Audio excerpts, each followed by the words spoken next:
Hi guys, good morning everyone and welcome to Unacademy. My name is Shivangi Gautam and in this particular class we will be discussing about the 17th प्रवासी भारतीय दिवस. ये जो प्रवासी भारतीय दिवस है ये क्या था, इसका क्या रीज़न था, क्यों इसको हम सेलिब्रेट करते हैं, आज उन सारी चीज़ों पे हम फोकस करेंगे. 17वें प्रवासी भारतीय दिवस का स्थान कहाँ था, वेयर वॉज द वेन्यू, इसका ऑब्जेक्टिव क्या था, उन सारी चीज़ों पे आज का हमारा डिस्कशन होगा. अगर हम प्रवासी भारतीय दिवस की बात करें तो 9 जनवरी को ये हर 2 साल में एक बार सेलिब्रेट किया जाता है और इस साल का प्रवासी भारतीय दिवस 17वां प्रवासी भारतीय दिवस था जिसका इनॉग्रेशन श्री नरेंद्र मोदी जी ने करा था कन्वेंशन सेंटर इंदौर मध्य प्रदेश में. अब अगर हम प्रवासी भारतीय दिवस की बात करें तो सबसे पहला सवाल यही आता है कि क्यों हम उन सिटीजन्स को सेलिब्रेट करते हैं जो भारत में नहीं रहते या रादर जो भारत में कभी जन्मे हैं या उनके पेरेंट्स जन्मे हो और वो कहीं बाहर जाके सेटल हो गए हैं किसी भी देश में. सबसे बड़ा रीजन, और अगर हम प्रवासी भारतीय दिवस की बात करें,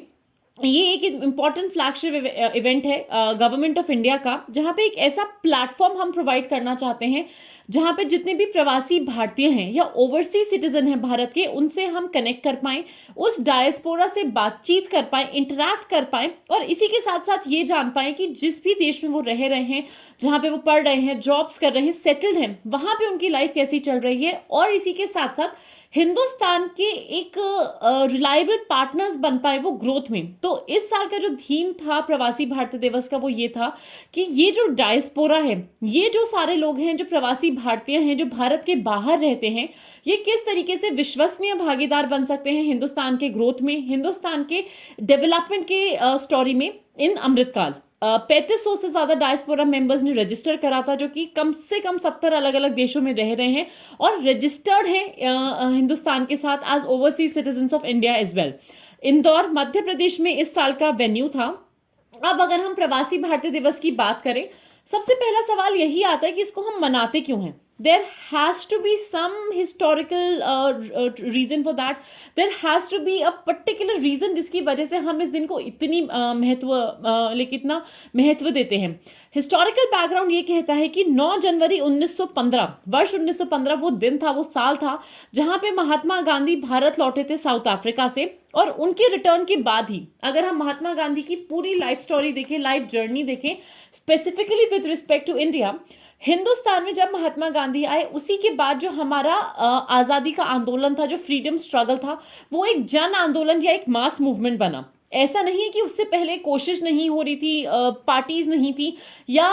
भारत की इंडिपेंडेंस के लिए बात नहीं कर रहे थे. बात तो तब भी कर रहे थे, किसी न किसी तरीके से अंग्रेजी शासन के अगेंस्ट आवाज़ भी उठाई जा रही थी by the British, by the Indians. लेकिन जब महात्मा गांधी हिंदुस्तान में आए, जो एक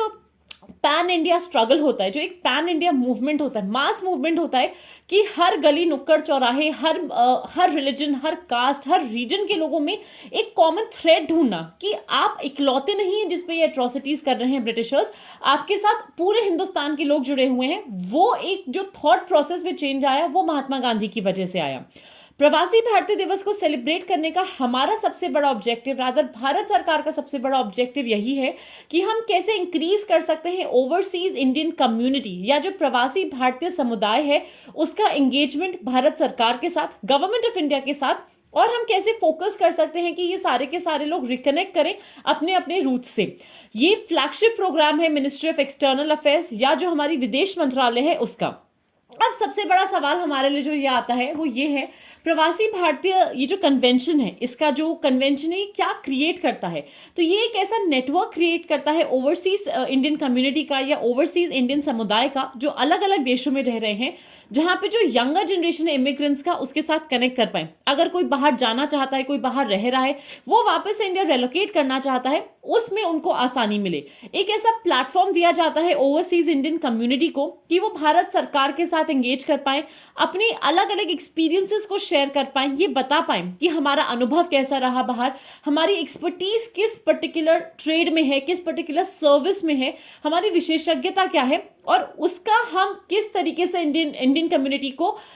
एक बेटर तरीके से बता सकते हैं कि आप हमारे एक्सपीरियंस को, हमारी एक्सपर्टीज को यूज कीजिए अपने फायदे के लिए. एक अपॉर्चुनिटी मिलती है भारत सरकार को कि वो शोकेस कर पाए कि भाई देखो हिंदुस्तान का प्रोग्रेस कहाँ पर है, हम उस परचम को लहरा सके और ये बोल पाए कि निवेश करिए आप हिंदुस्तान में आके, जितना भी बिजनेस है और जो भी डायस्पोरा बाहर काम कर रहा है, हम बाकी के कंट्रीज को ये बोल सकते हैं कि हमारे एक्स नंबर ऑफ सिटीजन आपके देश में,